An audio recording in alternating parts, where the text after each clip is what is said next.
Hello dear student, सावन sir mathematics classes में आप लोगों का स्वागत करता हूं। आज आप लोगों का लेक्चर 10 आ चुका है। पिछले क्लास में हम लोग लेक्चर 9 में इंटरसेक्शन ऑफ टू सेट्स सीखे थे। आज लेक्चर 10 में इंटरसेक्शन ऑफ टू सेट्स का जो है हम लोग वेन डायग्राम बनाने के लिए सीखेंगे। इसीलिए आप लोग वीडियो के लास्ट तक बने रहे, चूंकि ये काफी इंपॉर्टेंट है सेट थ्योरी का। इसीलिए हम लोग को अच्छा से समझना है आज का वीडियो, ये आप लोगों को प्रॉमिस करना पड़ेगा। चलिए हम लोग वीडियो पर चलते हैं। लेक्चर 10 में जो है आप लोगों का write down the Venn diagram of A intersection B, यानी कि ए और बी जो है दो नॉन एम्प्टी सेट है, उसका हम लोगों को इंटरसेक्शन निकालना है। जैसे कि हम लोग नॉर्मली पिछले क्लास में ये सीख चुके हैं कि कोई भी सेट्स का जो इंटरसेक्शन होता है वो इंटरसेक्शन कैसे निकाला जाता है, तो दोनों सेट्स का कॉमन एलिमेंट को जो है लिया जाता है, तब वो इंटरसेक्शन ऑफ टू सेट्स कहलाता है।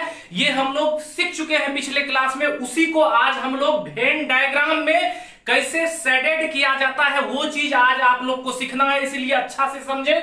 यहां पर देखिए मैं क्या कर रहा हूं, सेट ए जो है आपको दिया गया है 1 2 3 4 और सेट बी में 3 4 5 6, यानी सेट ए और सेट बी में जो है नॉन एम्प्टी सेट आपको दिया हुआ है। इसका सबसे पहले मैं वेन डायग्राम बना लेता हूं। इस तरह से सेट ए बना लिया हूं और ये यहां पर सेट बी बना लिया हूं। यहां पर आप लोग देखेंगे गौर से, सेट ए में जो है 3 4 है और सेट बी में 3 4 है, जो कि दोनों आपका कॉमन एलिमेंट है, जो कि सेट ए और सेट बी दोनों में है। 3 4 सेट ए में भी है और 3 4 जो है सेट बी में भी है, तो ये दोनों कॉमन एलिमेंट है। तो इस तरह से सेट ए और सेट बी को जब आप इस तरह से मिलाएंगे टच करते हुए, चूंकि कॉमन एलिमेंट है तो कुछ पोर्शन जो होगा सेट ए का वो सेट बी में चला जाएगा और कुछ पोर्शन यानी भाग जो होगा सेट बी का वो सेट ए में चला जाएगा। यहां पर देखेंगे डियर स्टूडेंट, कुछ पोर्शन सेट ए का जो है वो सेट बी में चला गया है और कुछ पोर्शन सेट बी, पोर्शन का मतलब कुछ एलिमेंट सेट ए और सेट बी का बराबर है, उसी को पोर्शन कहा जाता है। और कुछ एलिमेंट सेट बी का जो है वो सेट ए में चला गया है, तो यही दोनों का इंटरसेक्शन कहलाता है। इसको हम छायांकित कर लेते हैं, शेडेड कर लेते हैं। तो यहां से आप लोग को स्पष्ट दिख रहा होगा कि 3 4 जो है सेट ए और सेट बी दोनों में है, तो उसको शेडेड कर लिया गया है। और यही शेडेड रीजन, शेडेड एरिया जो बन रहा है उसी को कहा जाता है क्या, ए इंटरसेक्शन बी, यानी कि ए इंटरसेक्शन बी, यानी कि ए में भी वो एरिया जो है, ये एरिया जो आपका बन रहा है, ये एरिया सेट ए में भी है और सेट बी में भी है, इसीलिए इसको कहा जाता है A intersection B. A intersection B बराबर 3 4, जो कि ए और बी दोनों में है, इसी को कहा जाता है शेडेड एरिया। शेडेड एरिया यानी कि शेडेड एरिया का मतलब यह होता है कि सेट ए और सेट बी दोनों के अंदर वो एरिया आ रहा है।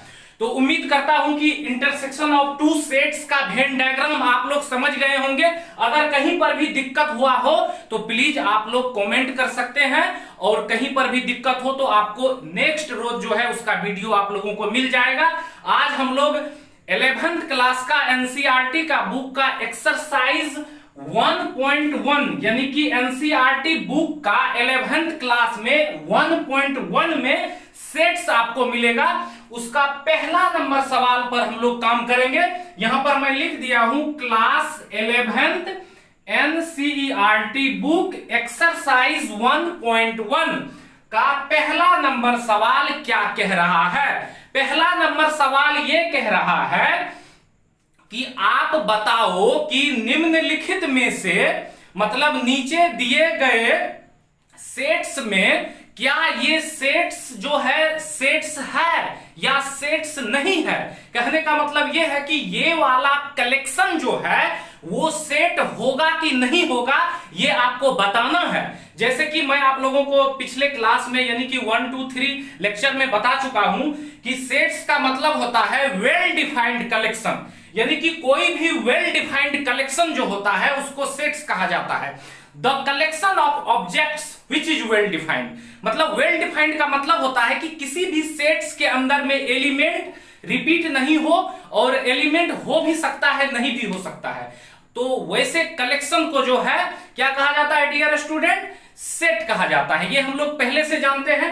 तो यहां पर क्वेश्चन ये कह रहा है कि which of the following are sets, justify your answer.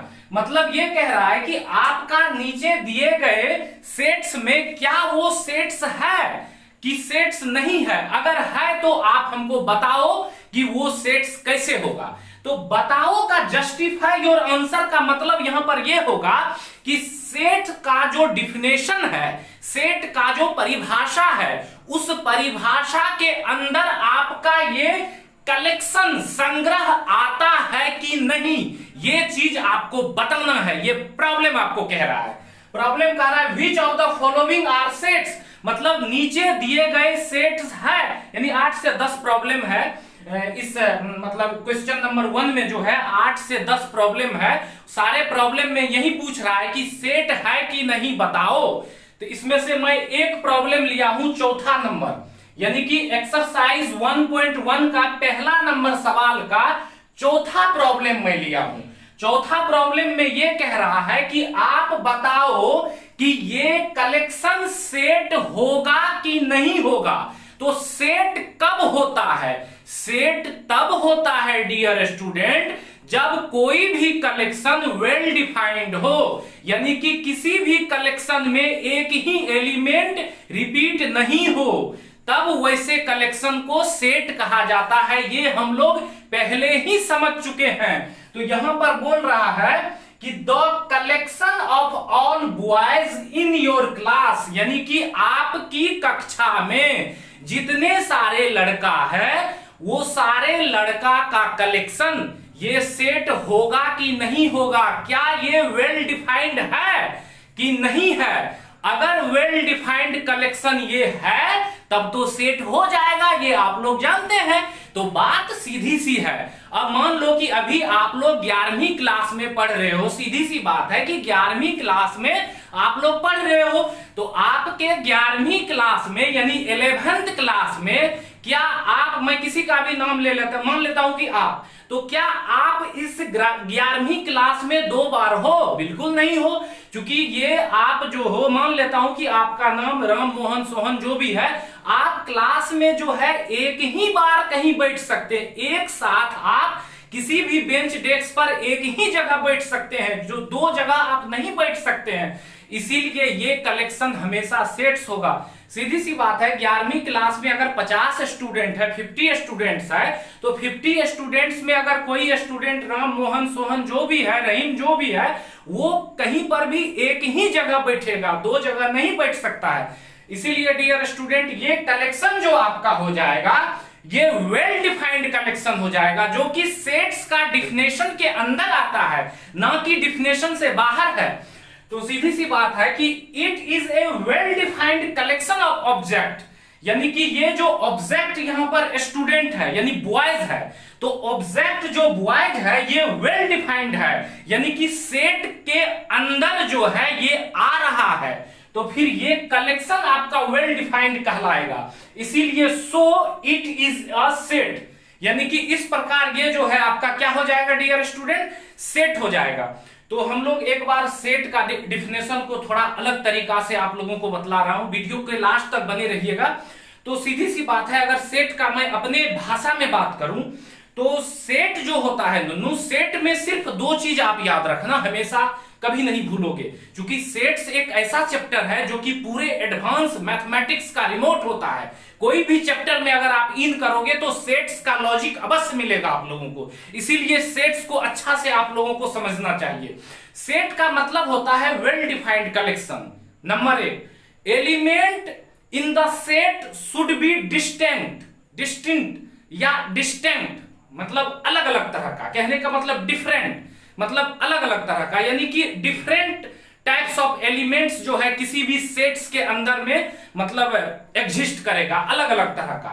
Number 1। अब सीधी सी बात है, अब लेकिन इसमें एक और लॉचा है कि कोई भी सेट्स जो होता है उसमें मतलब गुड, बैड, ब्यूटीफुल, मतलब डेंजरस, अगर कोई भी जोर देने वाला वर्ड हो, प्रेशर देने वाला कि जो सामने वाले को अट्रैक्ट करे, तो उस टाइप का वर्ड का अगर कहीं पर भी किसी भी कलेक्शन में यूज हो तो समझ लेना कि वो कलेक्शन सेट नहीं होगा। तो अगर मैं सेट्स का एग्जांपल का बात करूं और मैं आपको बोलूं कि जैसे कि मेरा कोचिंग क्लासेस पूर्णिया में है, जो कि बिहार में पड़ता है। बिहार का एक छोटा सा डिस्ट्रिक्ट है पूर्णिया, जहां पर शिक्षा का केंद्र माना गया है। तो पूर्णिया में जैसे कि आपका सावन सर मैथमेटिक्स क्लासेस है, तो अगर मैं बात करूं कि पूर्णिया में जितने सारे स्टूडेंट्स हैं उसमें जो इंटेलिजेंट स्टूडेंट है उसका कलेक्शन, उसमें जो इंटेलिजेंट है उसका कलेक्शन क्या सेट होगा? ये बिल्कुल नहीं होगा, क्योंकि यहां पर इंटेलिजेंट जो है ना, ये वेल डिफाइंड एलिमेंट नहीं है। इंटेलिजेंट वर्ड जो है, जॉर्ज कैंटर साहब बोले हैं कि इंटेलिजेंट अगर कहीं पर भी किसी भी कलेक्शन में अगर इंटेलिजेंट वर्ड आ जाएगा तो इसका मतलब ये हो गया कि वो कलेक्शन जो है ना वो वेल नहीं है, वो कंप्लीट रूप से सही कलेक्शन नहीं है।